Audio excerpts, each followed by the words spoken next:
But next, Jack Nicholson returns as Detective Jake Gittes in the Chinatown sequel, The Two Jakes. You think you're gonna get away with this? All is that your father shot an innocent woman while her little girl watched him. And what a fine shot it was. Jack Nicholson once again playing the hard-boiled detective Jake Gittes in the new movie, The Two Jakes, the Chinatown sequel, 16 years after Roman Polanski made that film. This has been a troubled production. You may have read about it, with an assortment of writers and directors and producers working over the last 5 years, but Jack Nicholson finally took over some of the writing and all of the direction himself, and the result, I think, is a triumphantly stylish movie, a tribute to the classic films of the night, the film noir of the 1940s.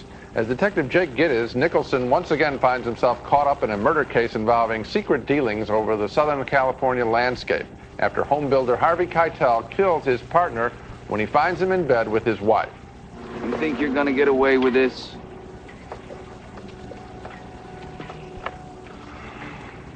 I'm not getting away with a thing, Jake.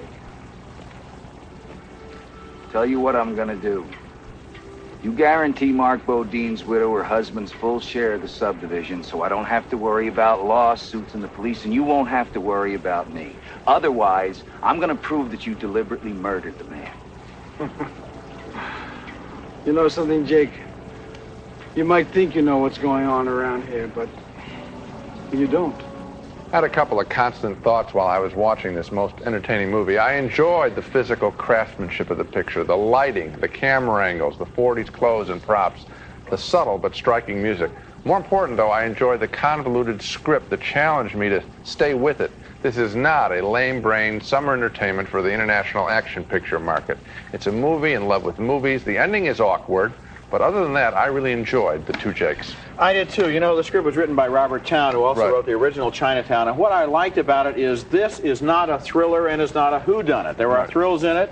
We do find out who done it, but we also find out why he done it, so to speak. And the most important scene in the movie, the one that really everything is leading up to, is that final confrontation between the two Jakes, in which what you find out is that there are things in the heart and things in the conscience that are so much deeper and so much more compelling than the ordinary mechanics of guilt and innocence and crime and punishment and good guys and bad guys. This movie isn't about that at all. This movie is really about love.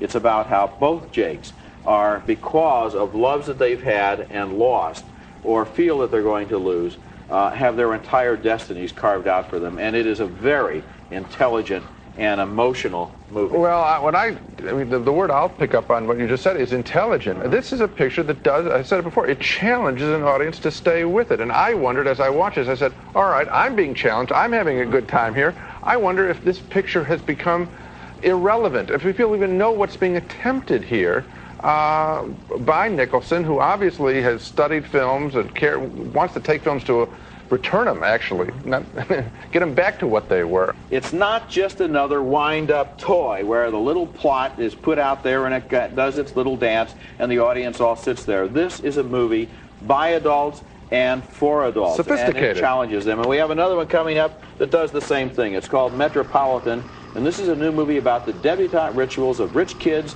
in New York's preppy world.